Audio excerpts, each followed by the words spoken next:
ವೀಕ್ಷಕರೆಲ್ಲರಿಗೂ ಸಾಪ್ತಾಹಿಕ ಭವಿಷ್ಯವಾಣಿ ವಿಶೇಷ ಕಾರ್ಯಕ್ರಮಕ್ಕೆ ಸ್ವಾಗತ.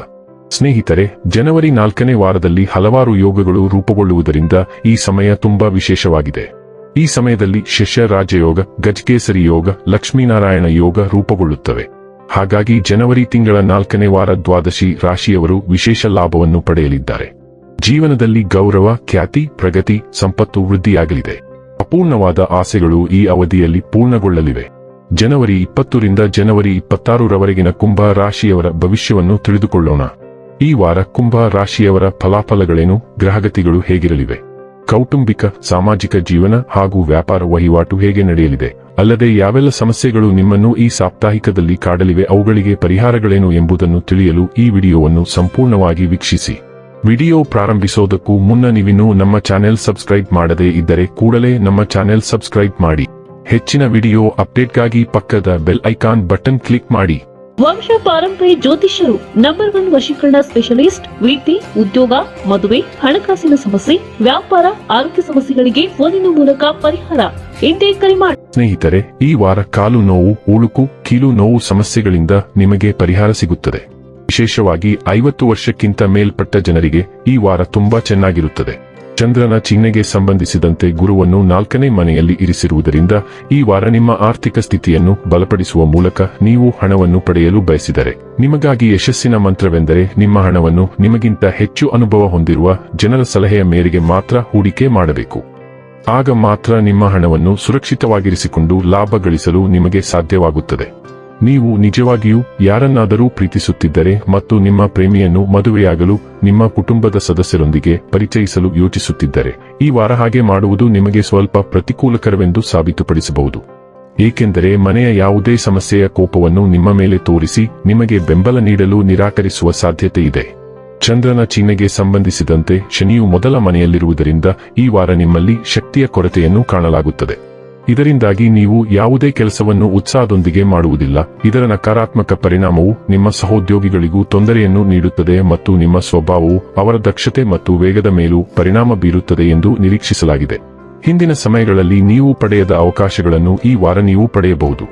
ಇದರ ನಂತರ ಇತರರ ಮುಂದೆ ಕಳೆದುಹೋದ ನಿಮ್ಮ ಗೌರವವನ್ನು ನೀವು ಮತ್ತೆ ಪಡೆಯಲು ಬಯಸಿದರೆ, ಈ ವಾರ ನಿಮ್ಮ ಕೈಲಾದಷ್ಟು ಉತ್ತಮ ಪ್ರದರ್ಶನ ಮಾಡಬೇಕಾಗುತ್ತದೆ. ಇದಕ್ಕಾಗಿ ಈಗಲಿಂದಲೇ ತಯಾರಿ ಪ್ರಾರಂಭಿಸಿ ಮತ್ತು ಅಗತ್ಯವಿದ್ದರೆ ಉತ್ತಮ ತರಬೇತಿ ಅಥವಾ ಟ್ಯೂಷನ್ನಲ್ಲಿ ಪ್ರವೇಶ ಪಡೆದು ನಿಮ್ಮ ಜ್ಞಾನವನ್ನು ಹೆಚ್ಚಿಸಿ. ವಾರದ ಆರಂಭ ಸ್ವಲ್ಪ ಸವಾಲಿನಿಂದ ಕೂಡಿರಬಹುದು. ನಿಮ್ಮ ಸ್ಪರ್ಧಿಗಳಿಂದಾಗಿ ಸಮಸ್ಯೆ ಎದುರಿಸಬಹುದು, ಆದರೆ ನಂತರ ಎಲ್ಲವೂ ಸರಿಯಾಗಲಿದೆ. ವ್ಯಾಪಾರಿಗಳು ಧನ ಲಾಭ ಪಡೆಯಬಹುದು. ಕುಟುಂಬದಲ್ಲಿ ಪರಿಸ್ಥಿತಿ ಚೆನ್ನಾಗಿರಲಿದೆ. ಮಂಗಳವಾರ ಹಾಗೂ ಬುಧವಾರ ಶುಭ ದಿನವಾಗಿದೆ. ನಿಮ್ಮ ರಾಶಿಯಲ್ಲೇ ಶುಕ್ರ ಲಾಭ ಸ್ಥಾನದಲ್ಲಿ, ಬುಧ ಸಮಯ ಚೆನ್ನಾಗಿದೆ. ಸಾಡೆಸಾತಿ ಶನಿಯ ಕೊನೆಯ ಹಂತದಲ್ಲಿ ಇದ್ದೀರಿ. ಇನ್ನು ಕೆಲವೇ ಸಮಯದಲ್ಲಿ ಗುರುಬಲವೂ ಬರಲಿದೆ. ನೀವು ಅಂದುಕೊಂಡ ಯೋಜನೆಗಳು ಕಾರ್ಯರೂಪಕ್ಕೆ ಬರುತ್ತದೆ. ಆರೋಗ್ಯ, ಹಣಕಾಸು ಎಲ್ಲವೂ ಸುಧಾರಿಸುತ್ತದೆ. ನಿಮ್ಮ 6ನೇ ಮನೆಯಲ್ಲಿ ಮಂಗಳ ಗ್ರಹವು ದುರ್ಬಲಗೊಂಡು ಹಿಮ್ಮೆಟ್ಟುತ್ತಿದ್ದು 12ನೇ ಮನೆಯಲ್ಲಿ ಬುಧನ ದೃಷ್ಟಿ ಇರುವುದರಿಂದ ನೀವು ಸಂಕೀರ್ಣ ವಾರದತ್ತ ಸಾಗುತ್ತಿದ್ದೀರಿ. ಈ ಸಂಚಾರ ಮತ್ತು ಅಂಶವು ನಿಮ್ಮ ಸಹೋದ್ಯೋಗಿಗಳೊಂದಿಗೆ ಘರ್ಷಣೆಯನ್ನು ತರುತ್ತದೆ. ಅದು ಕೆಟ್ಟ ರೀತಿಯಲ್ಲಿ ಕೊನೆಗೊಳ್ಳಬಹುದು. ಆದ್ದರಿಂದ ಅವರಲ್ಲಿ ಯಾರನ್ನೂ ಪ್ರಚೋದಿಸಬೇಡಿ. ಬದಲಾಗಿ ನೀವು ನಿಮ್ಮ ವೃತ್ತಿ ಜೀವನವನ್ನು ಹೇಗೆ ಸುಧಾರಿಸಬಹುದು ಮತ್ತು ನೀವು ಉತ್ತಮ ತಂಡದ ಆಟಗಾರನಾಗುವುದು ಹೇಗೆ ಎಂಬುದರ ಕುರಿತು ನಿಮ್ಮನ್ನು ನೀವೇ ಪ್ರಶ್ನೆಗಳನ್ನು ಕೇಳಿಕೊಳ್ಳಿ. ನೀವು ಕೆಲವು ಪುನರ್ನಿರ್ಮಾಣಗಳನ್ನು ಸಹ ಮಾಡಬಹುದು ಮತ್ತು ಈ ಸಮಯದಲ್ಲಿ ನೀವು ಈ ದೋಷ ಮುಕ್ತವಾಗಿ ಮಾಡುತ್ತೀರಿ ಎಂದು ಖಚಿತಪಡಿಸಿಕೊಳ್ಳಿ. ಕೆಲವು ಉದ್ಯೋಗ ಕರೆಗಳನ್ನು ಪಡೆಯುವ ಅವಕಾಶಗಳಿವೆ, ಆದರೆ ಅವು ನಿಜವಾಗಿರದಿರಬಹುದು. ನಿಮ್ಮ ದೈಹಿಕ ಮತ್ತು ಭಾವನಾತ್ಮಕ ಆರೋಗ್ಯವು ಮುಖ್ಯವಾಗಿರುತ್ತದೆ. 18ನೇ ತಾರೀಕಿನಂದು ಸೌರ ಸಂಚಾರವು ನಿಮ್ಮ ಮೊದಲ ಮನೆಗೆ ಪ್ರವೇಶಿಸುತ್ತದೆ. ಇದು ನಿಮಗೆ ಸೌರ ಮರಳುವ ಸಮಯವಾಗಿರುತ್ತದೆ ಮತ್ತು ಇದು ನಿಮ್ಮ ಜೀವನವನ್ನು ಪುನರ್ರಚಿಸಲು ಉತ್ತಮ ಸಮಯ. ಉತ್ತಮವಾಗಿ ಕಾಣಲು ನಿಮ್ಮ ನೋಟದಲ್ಲಿ ಬದಲಾವಣೆಗಳನ್ನು ಮಾಡುವ ಸಮಯ ಇದು. ಆದ್ದರಿಂದ ನೀವು ಬಹಳಷ್ಟು ಮಹತ್ವಾಕಾಂಕ್ಷೆಯನ್ನು ಹೊಂದಿರುತ್ತೀರಿ, ಏಕೆಂದರೆ ಸೂರ್ಯನು ಗಮನ ಸೆಳೆಯುವ ಗ್ರಹ.